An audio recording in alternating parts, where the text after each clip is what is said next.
मिथुन चक्रवर्ती का भी जिक्र किया और उनके जीवन के संघर्ष से सफलता तक पहुंचने से सीख लेने की भी अपील की। आज तो हमारे बीच बांग्लार छेले मिथुन चक्रवर्ती जी भी है। उनकी जीवन गाथा संघर्ष और सफलता के अद्भुत उदाहरणों से भरी हुई। अपनी सफलता का पुण्य वो लोकनाथ बाबा के आशीर्वाद से सामान्य जनों तक पहुंचा रहे हैं। हिंदी फिल्म इंडस्ट्री के बड़े कलाकार मिथुन चक्रवर्ती ने बीजेपी का दामन थामा और जिस तरह टीएमसी के पूर्व नेता एक के बाद एक बीजेपी में शामिल हो रहे हैं, उसे देखकर तो लगता है कि बंगाल में बीजेपी के मिशन 200 प्लस की राह साफ होती जा रही है। आमी बांगाली, आमी गर्वित, आमी बांगाली। जय श्री राम। मिथुन ने थामा बीजेपी का दामन। भारत माता की।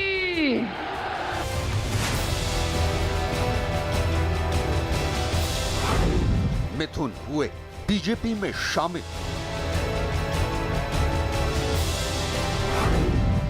दूसरी सियासी पारी बीजेपी के साथ। भारत माता की। पीएम मोदी का सुपर संडे। भारत माता की। भारत माता की। भारत माता की। भारत माता की। बंगाल के सियासी रण में रविवार का दिन काफी अहम रहा। जय श्री राम। अहम इसलिए भी कि बीजेपी ने कोलकाता के इतिहास की न सिर्फ सबसे बड़ी रैली आयोजित की, बल्कि पीएम मोदी की इस महारैली में हिंदी फिल्म इंडस्ट्री के सुपरस्टार मिथुन चक्रवर्ती ने एक बार फिर अपनी सियासी पारी बीजेपी के साथ शुरू की। हमारे बीच बांग्लार छेले मिथुन चक्रवर्ती जी भी है। उनकी जीवन गाथा संघर्ष और सफलता के अद्भुत उदाहरणों से भरी हुई है। अपनी सफलता का पुण्य वो लोकनाथ बाबा के आशीर्वाद से सामान्य जनों तक पहुंचा रहे हैं। मिथुन चक्रवर्ती 80 और 90 के दशक के हिंदी फिल्म इंडस्ट्री के सुपरस्टार। मिथुन चक्रवर्ती एक मंझे हुए अभिनेता। मिथुन चक्रवर्ती बंगाल की माटी का एक मानुष।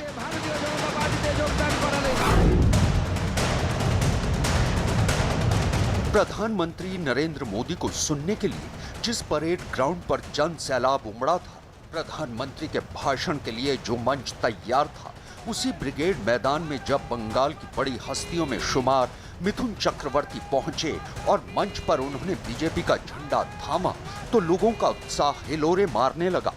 जय श्री राम।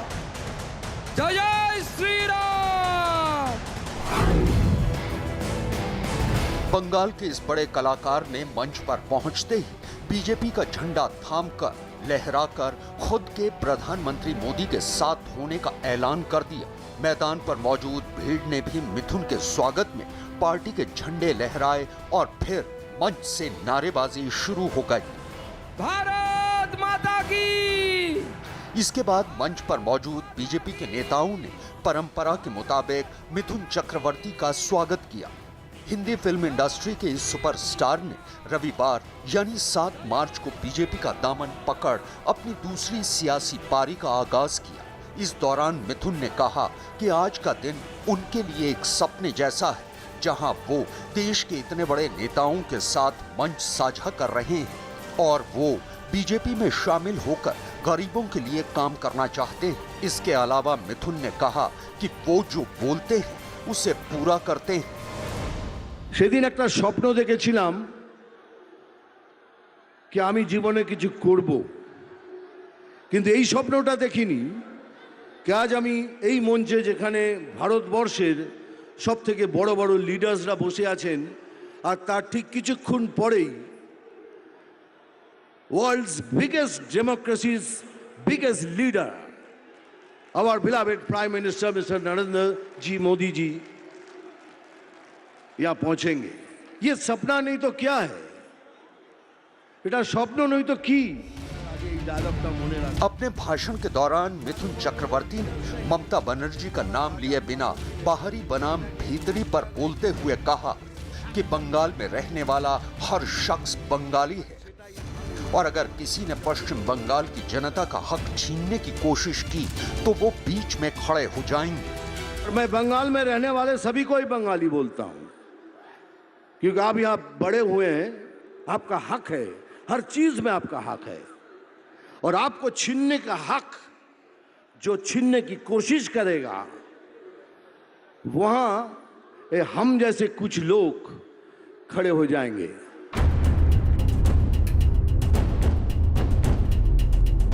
मिथुन चक्रवर्ती पूरे देश में मिथुन दा के नाम से भी मशहूर हैं। इसके अलावा उन्हें एक खास अंदाज में फिल्मी डायलॉग बोलने के लिए भी जाना जाता है और जाहिर सी बात है कि अब बंगाल चुनाव प्रचार में मिथुन दा भी बीजेपी के स्टार प्रचारकों में से एक होंगे।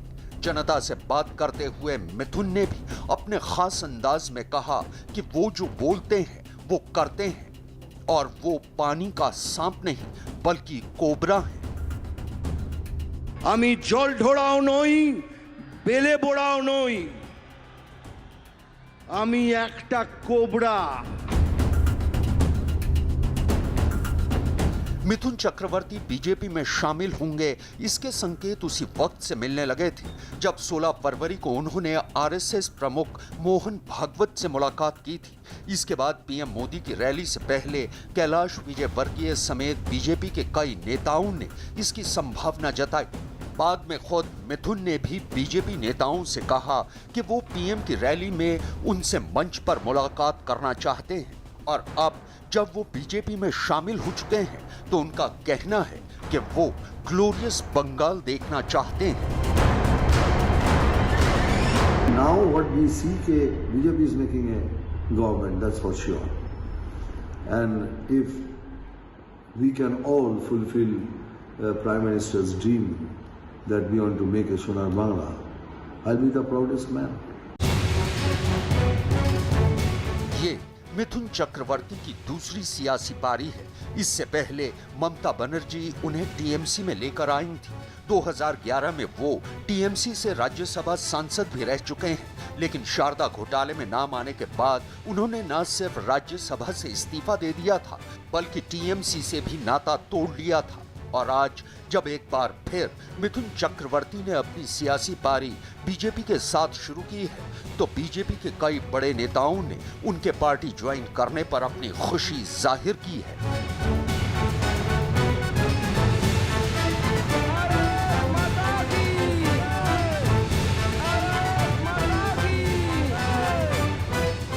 आदरणीय हमारे मिथुन चक्रवर्ती दादा बंगाल के बंगालियों की एक ब्रांड हैं और लंबे समय से उनका इच्छा भी थी कि बंगाली लोगों के बीच में रह के बंगाल के लोगों का काम करें, सेवा करें।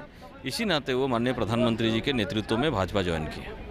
बहुत यहाँ पे आइकॉनिक चेहरा है, तो बिल्कुल वो रहेंगे। किस तरीके से आगे काम उनका रहेगा वो पार्टी डिसाइड करेगी। आपको ऐसे बहुत लोग जो बंगाल के होते हुए भी आज मन में ग्लानि है कि बंगाल जहाँ तक पहुँचना चाहिए नहीं पहुँच पाया है, वो भी बंगाल के लिए योगदान देना चाहते हैं। दिनेश त्रिवेदी भी आए थे, आज मिठुन जी आए हैं, कल और कई लोग पार्टी में योगदान करेंगे। जो लोग बंगाल के लिए काम करना चाहते हैं, आगे करना चाहते हैं, सब आ रहे हैं। हम सबको लेके आगे बंगाल का परिवर्तन करेंगे। यकीनन रविवार बीजेपी के लिए सुपर संडे रहा, क्योंकि जिस तरह टीएमसी के पूर्व नेता एक के बाद एक बीजेपी में शामिल हो रहे हैं, उसे देखकर तो लगता है कि बंगाल में बीजेपी के मिशन 200 प्लस की राह साफ होती जा रही है।